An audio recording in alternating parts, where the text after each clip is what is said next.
right now it can become a competitive advantage as opposed to a couple of years down the road.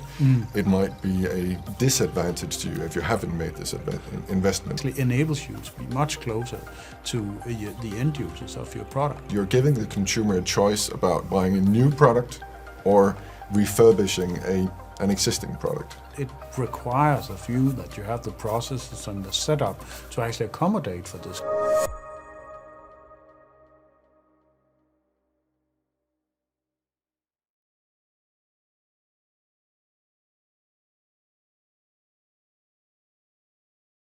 The upcoming obligation for manufacturers to offer repair services for all repairable products that they supply to the market might seem like a threat to your business or to the current business models of you as manufacturers or producers of goods.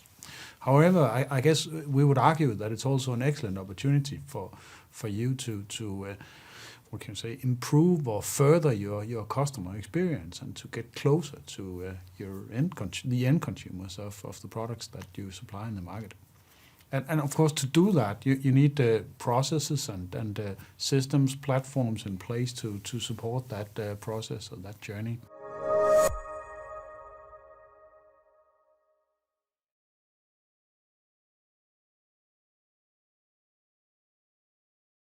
First of all, you need to acknowledge that this is a different way of working. So the service business as opposed to manufacturing business is a different way of working. So you can't reuse your existing setup. You need a different setup. To do that, you need to invest in that, obviously. And in order to gain the most out of your investment, you need to do it in the structured way. Right now, it's not something that the end user actually expects you to have, as per se. But if you go 2 or 3 years down the line, it is something that they're going to expect you to have. So it's not something you can just avoid getting. You need to look into this at some point.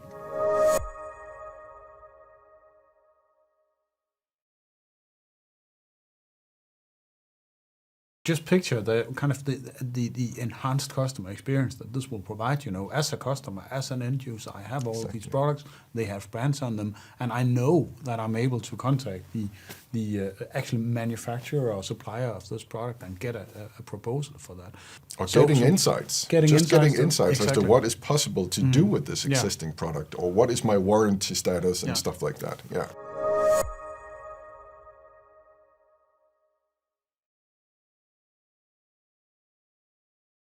For you guys who are the actual manufacturers of this, it requires something of you. And it might affect the way you design the next version of the product. Exactly. So you get feedback directly from the end client here, right? Exactly. But of course you need the, processes, platforms, systems to be able to receive these contact points from the end consumer and also scale it. You might have, or of course you have some kind of warranty processing today, but this will be at a different scale because you would see end customers contacting you directly for repair proposals.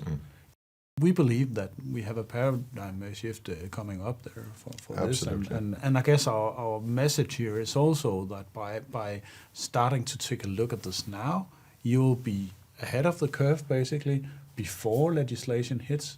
And you'll be able to kind of use this as a competitive advantage before the entire business is hit by this. Exactly.